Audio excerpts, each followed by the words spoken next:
With your latest news, I'm April Cummings. Chief Medical Officer Dr. John Lee reports 283 COVID-19 test results. This is since our last report on Wednesday. All of the results are negative.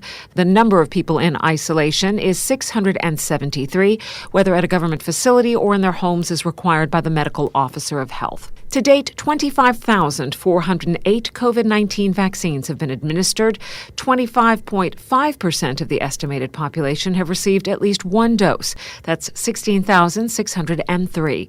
8,805 people have completed the two-dose course. And an update to the schedule, the Public Health Department announces that the COVID-19 vaccine will now be available to all people over the age of 18 starting Friday, March 5th. People will be vaccinated in alphabetical order, starting with the surname A. Now, you can get the latest details and the specific schedule by visiting hsa.ky. The COVID-19 vaccine program is continuing to administer dose 2 vaccines in conjunction with the latest rollout. The inaugural meeting of the Police Service Commission takes place tomorrow. Radio Cayman's Dion Anglin has more. The commission was established under Section 58A of the Cayman Islands Constitution Amendment Order 2020 with an aim of contributing to making the RCIPS an efficient and modern police service. One of its key roles is responsibility for overseeing the appointment of staff to the ranks of superintendent and above. In line with the Constitutional Amendment Order, His Excellency the Governor will chair the commission. 2 members have been approved and recommended by the Honorable Premier and 1 by the Honorable Leader of the Opposition. Making up the commission, Mr. Richard Coles, Mr. Richard Barton, Mr. Lindsay Cacho, and Mr. Graham Hampson are members along with Mr. Andrew Munday, UK Overseas Territories Police Advisor. Mrs. Gloria McField-Nixon will serve as Human Resources Advisor and Mrs. Nancy Bernard as Commission Secretariat. It is anticipated that the commission will meet twice per year, but the Governor, as chair, will call additional meetings if necessary to ensure the effective discharge of the commission's responsibilities.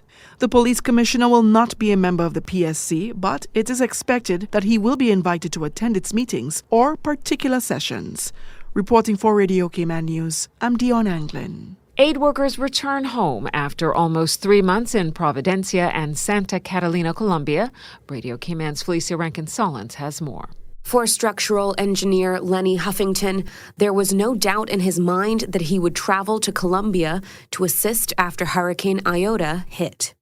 Well, when we arrived there, thing was still very critical. The island was totally devastating. There was a lot of houses without roof. The weather was terrible. There was cold front. There was a lot of rain, and people were still getting wet.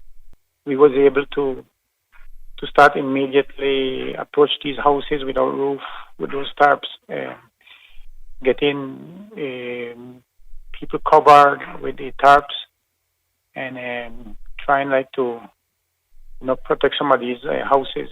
Working parallel with the Navy and with the police force, so we was able, to do a lot of help, several homes. Born in Providencia with his daughter and extended family still living there, Mr. Huffington knew the road to repair would be long. Putting up tarps and also tents. The second stages was in getting material to put on roof. One of our big help was at least to getting on the roof with hurricane strap. One of the stage also was demolition of existing houses that is entitled for a new house. Mr. Huffington is planning to continue relief efforts after his quarantine is over. I've been trying to see if we can get a route, a regular route, open by boating and to carry proper material. The material that they're giving out from the national government is a really, really bad quality material. Patricia Avivalo, Wallace McLaughlin, and Finnegan Huffington also returned after providing relief aid in Colombia. For Radio Cayman News, I'm Felicia Rankin-Solins. The team went to the area at the request of President Duque, national and local Colombian governments because of their expertise on seismic and hurricane building codes. The governor's office is accepting nominations now for the Queen's New Year's Honors List, which puts notable contributions to public life in the spotlight. More from Radio Cayman's Shanda Gallego.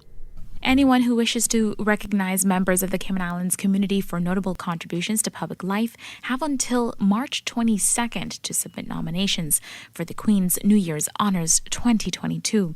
Nomination forms and details of how to prepare them are available from www.gov.uk/honours. The completed forms must be received by the Governor's office no later than March 22nd. His Excellency the Governor Martin Roper explains that successful nominees have traditionally made life better for other people or are outstanding at what they do. He urges anyone submitting a nomination to take the time to tell the story of the person they are putting forward, highlighting what makes them stand out from other people performing similar services. Governor Roper adds the achievement or service being recognized must be paid or unpaid in one field or in several. Those who have already received Queen's honours, he notes, remain eligible for nomination to a higher honour. The Governor will review all nominations before recommending candidates to the Royal, Ceremonial and Honours Unit in the Foreign and Commonwealth Office in London. Final recommendations for honours in the Queen's list are then considered in the United Kingdom, while recommendations for the certificate and badge of honour are considered locally. Shanda Gallego, Radio Cayman News. And a quick note, the Queen's Honours are awarded twice a year. The deadline for the Queen's Birthday Honours 2022 is September 15th, 2021. The Fur Ball is back in 2020. It had to take a back seat like most annual events due to COVID. Families, businesses, and nonprofit charities like the Humane Society took some hard financial hits because of the COVID-19 suppression efforts.